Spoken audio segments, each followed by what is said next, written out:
suis tombé sur cette vidéo, je vous laisse observer.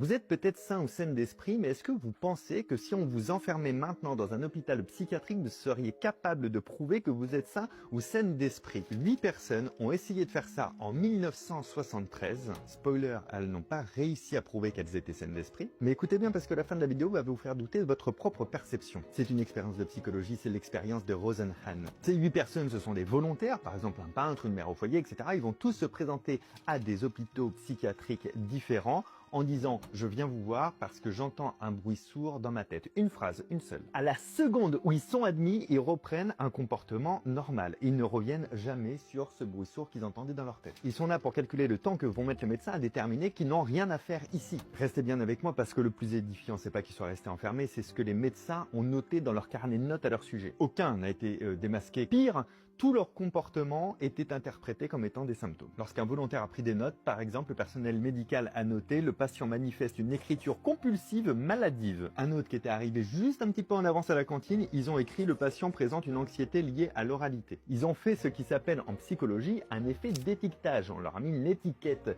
sur la tête et donc c'est très dur de voir au-delà de cette étiquette avec en plus un biais de confirmation. En gros, le cerveau du personnel médical triait en permanence les informations pour faire en sorte que ça corresponde à l'étiquette qu'ils voyaient. Quand cette étude va sortir, les directeurs des hôpitaux psychiatriques sont furieux et ils disent à Rosenhan « envoyez les faux patients là, renvoyez-les maintenant qu'on sait que ça existe et on va vous les détecter en 2 secondes. » Rosenhan dit « ok, c'est parti, on recommence ». Pendant 3 mois, les hôpitaux psychiatriques vont chercher les imposteurs, ceux qui sont sains d'esprit et qui sont rentrés comme dans la première étude. 41 personnes sont identifiées, les directeurs des hôpitaux psychiatriques sont ravis d'avoir gagné. D'ailleurs, ils ont envoyé tout ce petit monde chez eux, sauf que pour cette deuxième expérience, Rosenhan a envoyé personne. Il n'y avait aucun acteur, aucun volontaire, aucun comédien. Les hôpitaux ont renvoyé chez eux 41 patients potentiellement malades en pensant que c'était des acteurs ou des comédiens ou des volontaires. Ils ont créé leur propre illusion. Ça nous rappelle quand même que notre jugement n'est jamais complètement objectif.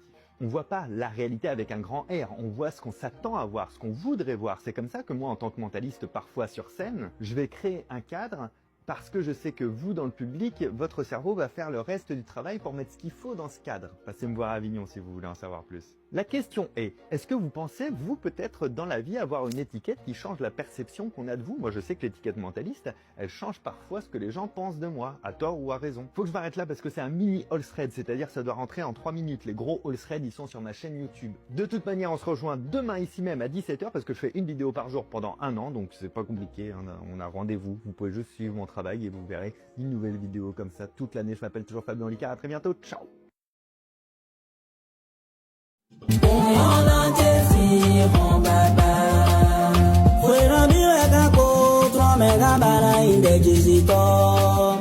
We don't be with a